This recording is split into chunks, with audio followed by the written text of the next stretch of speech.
Dating. These things I could always put off. But faced with someone as adorable as Yan Yan, who could bear to ignore her?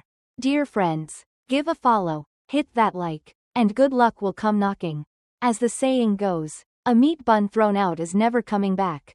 To test this old proverb, back in high school, I used to take the massive meat buns my grandma made, big as a wash basin, and break off half to give to my scrawny bean sprout-like deskmate, Lu Ruyan. From then on, whatever I ate, she'd get half. By our second year, she told me she was transferring schools.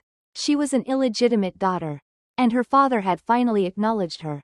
I gave her a phone number, saying, if your dad doesn't feed you enough, call this and find my grandma. But she vanished like a meat bun thrown to a dog, not a single call. Just when I was about to forget her, 5 years later, while sorting through my grandma's things, her phone suddenly rang with a message, I'm hungry. The next second, she pulled up in a red Ferrari, asking for buns. I love those thin-skinned, juicy meat buns. My grandma learned to make them just for me. My parents worked hard to buy a small apartment in the city, so grandma brought me from the countryside to join them. She said, a boy needs to go out and make something of himself. Staying in the mountains is no good. In my first year of high school, I'd pull out a bun the size of my face at dinner, ready to dig in, when I noticed a pair of eyes staring at it. My bean sprout deskmate, Lu Ruyan. She was the outcast in class because she was illegitimate, and her sick mother couldn't care for her. Feeling awkward under her gaze, I asked, why aren't you eating at the cafeteria?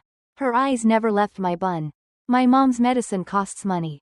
I can't afford dinner. That's when I noticed how pretty she was. Despite being so thin, her cheeks and eye sockets sunken. Swallowing hard, I broke off half and gave it to her, saying, I'm not that hungry. I can't eat this much. Her hand hesitated in midair until I shoved the bun into it. Her eyes lit up, and I swear, if I hadn't given her something, she might have bitten me. Thanks, she said. It's cold, but still delicious. She devoured it, and as I nibbled my half, I grumbled to myself, should have given her less, I'm still hungry. For the next few days, I shared my grandma's buns with her. I didn't want to, but those pitiful big eyes melted me. I'd pinch my belly, then her skinny arm, thinking, I can eat less. Lu Ruyan, embarrassed to take without giving, offered to tutor me in English. My English was awful, but hers was excellent. She patiently explained grammar and lent me her notes. We grew close, sometimes walking home together. High schoolers are almost adults,